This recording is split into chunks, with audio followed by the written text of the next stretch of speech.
Ծով աչքերի պատճառով հեռուստասերիալում իրավիճակն այն փուլում է, երբ ամեն մեկը սկսում է ընտրել, թե որ ճակատում է կանգնելու։ Արամն ու Ռեբեկան միավորվում են մեկ նպատակի շուրջ՝ փրկել Սառայի ու Գորի հարաբերությունները, քանի դեռ ուշ չէ։ Գորը արդեն վերադառնում է ճանապարհին է, իսկ մինչ այդ Արամն իր հին բարեկամի խնդրանքով փորձում է բացահայտել, թե ուր է անհետացել Եվան։ Ընկերակցում է նրան հենց Ռեբեկան։ Նրանք ուղևորվում են դեպի այն գյուղը, որտեղ ըստ ամենայնի հիմա գտնվում է Եվան։ Ճանապարհը դառնում է ոչ միայն որոնման ուղի, այլև զգացմունքների բացահայտման պահ։ Ռեբեկայի վերաբերմունքը Արամի հանդեպ արդեն դժվար է թաքցնել։ Նրա հայացքները, ձայնի մեղմությունը, ամեն մի մանրուք մատնում են։ Նա սիրահարվել է։ Իսկ Արամը, ինչպես միշտ, ինքն իրենից վստահ ու համոզված է, որ Ռեբեկան սիրում է իրեն։ Միևնույն ժամանակ Սարոյանի ընտանիքում այ վտանգ է հասունանում։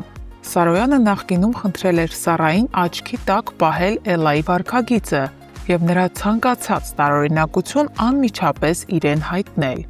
Առավոտյան մի այդպիսի դեպք է տեղի ունենում։ Էլլան մոտենում է Սառային և գումար խնդրում, ասելով, թե իբր խանութում ինչ-որ բան է տեսել, որը շատ է հավանել և իր գումարը չի բավականացնում։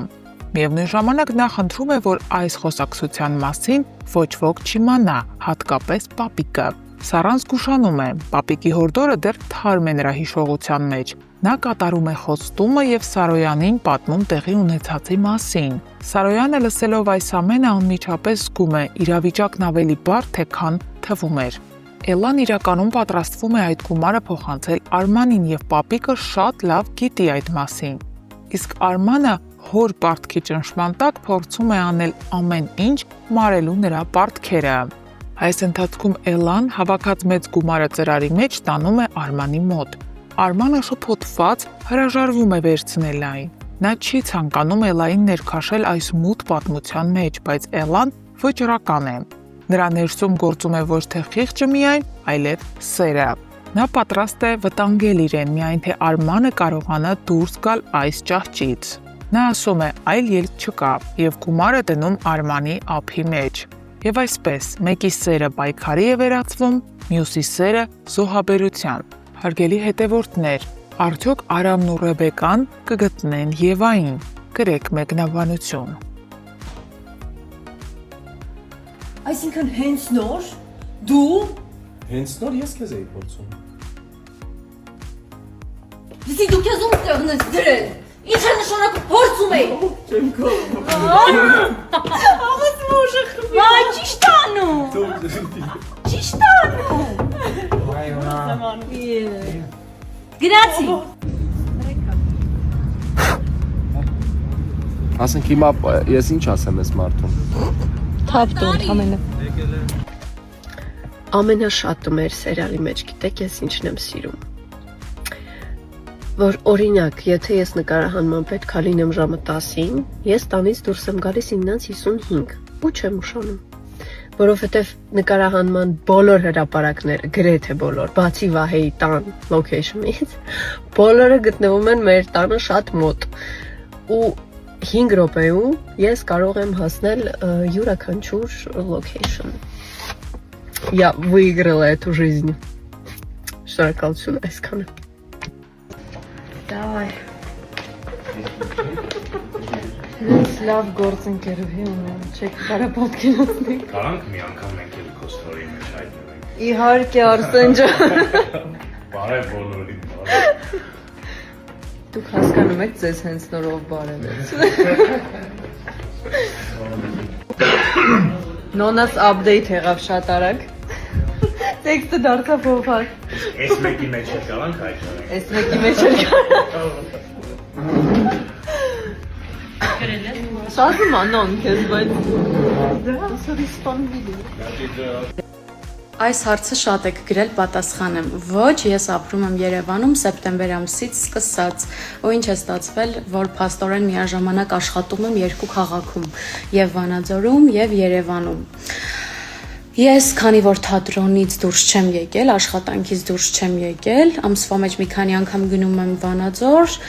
փորձ եմ անում, հաջորդ օրը խաղում ու գումարած դրան իմ հարազատներն են այնտեղ ապրում, այդ պատճառով չեմ կարող կապս կորցնել քաղաքի հետ։ Առաջին ամիսներին ավելի շատ էի գնում, ամսվա մեջ 8-9 անգամ գնում էի, ինչքան ազատ օր էր լինում, բայց հիմա մի քիչ խղճալով ինձ սահմանափակել եմ օրերի քանակը գնալու։ Մի խոսքով այդպես։ Եթե նայեք այս անկողնուն, կհասկանաք, որ չեն ավարտվել, որովհետև ես հիմա Սարայի սենյակում նստած եմ։ Ես շատ ուրախ եմ, որ այստեղ նկարահանվում եմ, բայց մի փոքր ուղղում անեմ։ Մեզ մոտ կարծում եմ չկա գլխավոր կամ երկրորդական կերպար, որովհետև զուգահեռ ներկայացվում է 3 քույրիկների ճակատագրերը։ 3-ն էլ ընթանում են հավասար։ Դրա համար այստեղ դուր գալ, չգալ արտահայտությունը կարծում եմ ավելորդ է։ Ու հետո դերի չափը կապ չունի, նորմալ չի, որ դերասանը ուրախանա միայն այն փաստից, որ ինքը գլխավոր է, որովհետև օրինակ կարող ես գնալ թատրոն ներկայացում նայել, բայց քեզ մոտ տպավորվի այն մի մարդը, ով մի նախադասություն էր ասել, ու ուղղակի այնքան հետաքրքիր էր եղել, որ միայն իրեն ես հիշում, օրինակ։ Դրա համար եկեք չնայենք առաջնային կամ երկրորդականին։ Փոփոխությունն անձնականում նկատի ունեք։ Եթե այո, ապա այսպես պատասխանեմ։ Ես կնկարահանվեմ այն ժամանակ, երբ կերպարն ու նախագիծն ինձ դուր գա, բայց եթե տվյալ մարդը իմ առաջ պիտի արգելքներ դնի, ավելի ճիշտ ասի, որ ես չեմ կարող ընդհանրապես նկարահանվել, ես էլ նրան կասեմ հաջողություն։ Ինչ որ վերապահումներ կարող է լինեն, միգուցե ես չեմ կարող ապագայի հետ կապված հստակ բաներ ասել, բայց որ դու քո սիրած աշխատանքով չզբաղվես միայն նրա համար, որ քո կողքի մարդը չի ուզում, կներեք, դա նորմալ չէ, դա աբսուրդ է, դա ահավոր է։ Ինչու է նա եկել ու ուզում քեզ փոխել։ Ես միգուցե շատ խորացա ձեր հարցի մեջ, բայց գիտեմ, որ անձնական նկատի ունեիք։ Եթե ինչ-որ ստանդարտներ ունի, որոնց դու չես համապատասխանում, մոլորակում այնքան մարդկա, այնքան տեսակի, թող նրանց մեջից գտնի, բայց դուք չփոխվեք, ձեր երազանքները մի կողմ չդնեք, այս խորհուրդս էլ ձեզ, չհարմարվեք նման պայմաններին։ Նայեք, հրնայեկյան ինչ անում։ Էմա, այդ ինչ ես անում։ Այդ ինչ ես անում, քեզ սպասում են ռեկլամ։ Կարտոշկա եմ։ Դու ինչ ես։ Ինչ ես անում, չես տենում։ Դե մե դուրս կծրա գնա։ Իդու։ Ապրես։ Չերք ես հասկանում եմ, որ տեքստերը չեմ սովորել, բայց կարծում եք սկոչով ձեռքերս կապելը տեքստեր չսովորելու համար նորմալ է։